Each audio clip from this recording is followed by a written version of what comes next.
আজ হচ্ছে 26 জানুয়ারি, happy Republic day. তো আমি সকাল সকাল ব্লগটা শুরু করে দিয়েছি, আর এই ব্লগটা তোমরা কালকে দেখতে পাবে। তো এদিকে প্রথমে ভাবছিলাম ব্লগটা কি বলে শুরু করব, তাই আজ যেহেতু রিপাবলিক ডে তাই সবাইকে হ্যাপি রিপাবলিক ডে বলেই শুরু করলাম। তো এদিকে দেখো মেয়ে সকাল সকাল পাখিদেরকে খাবার দিচ্ছে, আর আমার একদিকে কাজ বাড়াচ্ছে। এগুলো শুধু বাইরে ছড়ায়নি, পুরো বাড়িতেই ছড়িয়ে দিয়েছে।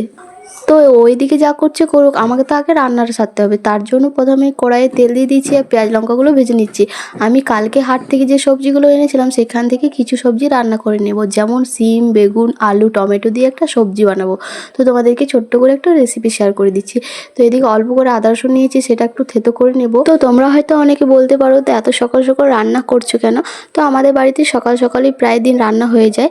আজকে যেহেতু মা ডিউটি যাওয়ার সময় রান্না করে দিয়ে যায়নি, তাই আমি করছি আজকে রান্নাটা। তো এদিকে আমার সকালে আগে ভাত হয়ে গেছে, তারপর আমি সবজিটা করে নিচ্ছি। তো দেখো আমি এদিকে আদা রসুনটা থেতো করে নিয়ে চলে এসেছিলাম। তারপর দেখো মেয়ে আমাকে এই যে সিমের যে ভেতর বীজগুলো থাকে ও ছাড়িয়ে রেখেছিল, আমাকে বলছে মা তুমি রান্না করে দাও, আমি খাবো।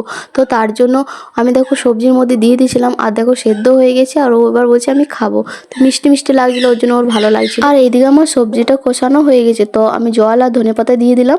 তো ততক্ষণে আমি একটা ব্যাটার রেডি করব বেসনে বড়া করার জন্য। আর এই বড়াটা করার জন্য আমার হঠাৎ করে মাথায় বুদ্ধিটা এলো যে আমি কিভাবে করব। তো এদিকে দেখো সব কিছু দিয়ে আমি ভালো করে ব্যাটারটা করে নিলাম। তোমরা যদি পুরোপুরি জানতে চাও তাহলে আমাকে কমেন্ট করবে। তো এদিকে আমার সবজিটাও হয়ে গেছে, কত সুন্দর কালার এসেছে দেখো। তো আমি বড়াগুলো এক এক করে ভেজে নেব।